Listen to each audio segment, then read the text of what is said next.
Hello, my name's Martin Clark and I'm the director here at Camden Arts Centre in London, and we're in the Botanical Mind, Art, Mysticism and the Cosmic Tree, an exhibition which brings together over 60 visionary and outsider, modernist, surrealist, indigenous Amazonian as well as contemporary artists to reappraise and reconsider the position of plants and the vegetal kingdom to life, consciousness and spirituality. The exhibition spans more than 500 years and it thinks about the way that plants have been used in many different cultures and civilizations, religions and mythologies as a symbol, and how plants are a kind of pattern or a blueprint for the patterns and ideas that we find in the natural world. So the exhibition has as its sort of central motif the idea of the cosmic tree, and the cosmic tree is an image or a symbol that's found in many different cultures and religions and mythologies across the globe. For Jung, the great psychoanalyst who was working at the turn of the century, the cosmic tree was an image that he recognized in many, many different civilizations and cultures. And for him it was this bridge between two different realms, the immaterial or the spiritual, the transcendental realm of the heavens. So the tree reaches up to the heavens and the stars, and then its trunk moves down through the atmosphere and it buries into the earth and into the terrestrial realm, and its roots reach down into the soil, into darkness and the underworld. And so it sort of bridged physically both the sort of material earthly realm and the immaterial heavenly realm. But it also seemed to represent these kind of twin aspects of the psyche or the spirit and the body, and then the unconscious and the hidden. Hilma af Klint had an exhibition at Camden Arts Centre almost 14 years ago, back in 2006. It was her first exhibition, or the first exhibition of her work in the UK. And she was really central to our thinking around the exhibition. A number of the artists come from a visionary or outsider tradition. And it's very interesting that a lot of artists at the turn of the century who were involved in theosophy and spiritualism and mediumistic art practices would often return to the image of the flower or the tree, a kind of recurring sort of botanical motif. And Hilma af Klint was not unusual in this and made many hundreds of drawings in her notebooks, both botanical studies and diagrams, but also more mediumistic expressions of plant and botanical life. There are a couple of really important motifs which recur again and again, both in her botanical studies but also in her abstract painting. This form of the spiral and the form of the tendril. And these are common to many different cultural traditions and go back many thousands of years, really to the earliest forms of art, particularly this spiral shape. You find it on decoration, in architecture and in painting traditions really across the globe. So as well as Hilma af Klint's work, we've also got the work of a number of other visionary or so-called outsider artists who were working around the same time, a little bit later than Hilma af Klint in some cases.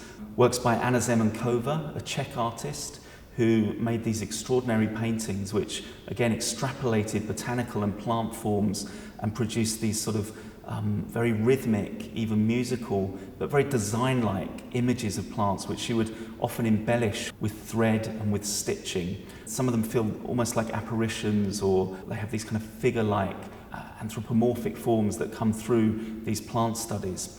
Another artist, Joseph Kotsayan, who was also a Czech artist and a spiritualist, was making these incredible, highly detailed studies of these plant and flower forms.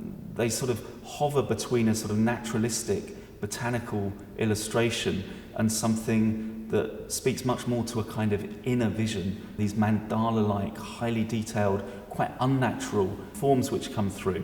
So plants, the plant kingdom, the natural world were of huge importance for Hilma af Klint. And she actually writes in a notebook from 1917, and she says, "Firstly, I shall try to understand the flowers of the earth, shall take as my starting point the plants of the world. Then I shall study with equal care that which is preserved in the waters of the world. Then it will be the blue ether with all its various animal species. And finally, I shall penetrate the forest, shall study the moist mosses, all the trees and the animals that dwell among these cool, dark masses.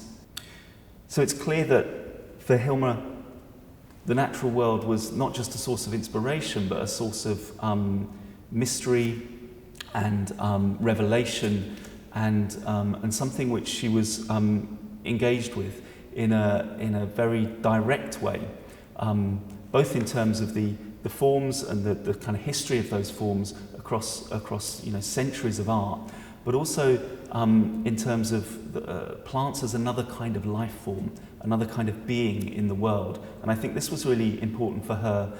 It's interesting as well, I think, that you see it in a lot of Hilma's work, these kind of alchemical principles, these conjunction of opposites and the bringing together of different material and spiritual ideas and forms. Colour was very important for Hilma af Klint, and blue and yellow, which symbolised sort of male and female, when mixed together would make green, which is of course the colour of the vegetal world.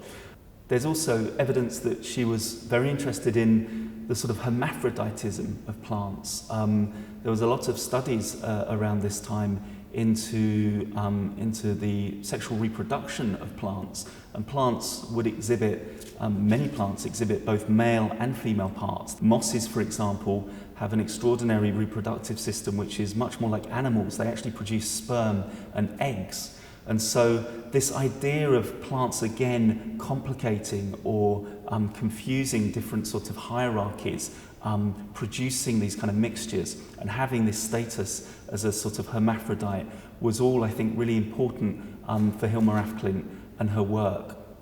So the works that we have in the exhibition are three figurative watercolors, all from the 1930s, and they all seem to picture, again, this relationship between the transcendental, the elemental, the heavens, and the terrestrial, the earth.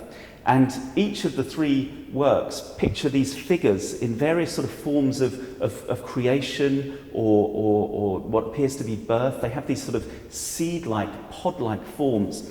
In this painting, you can see a figure surrounded by this sort of seed pod in a kind of almost a kind of yin and yang form. Underneath there are these other suggestions of kind of terrestrial figures in these earthy colours below, and above the kind of yellow, blue, the sort of more immaterial heavens.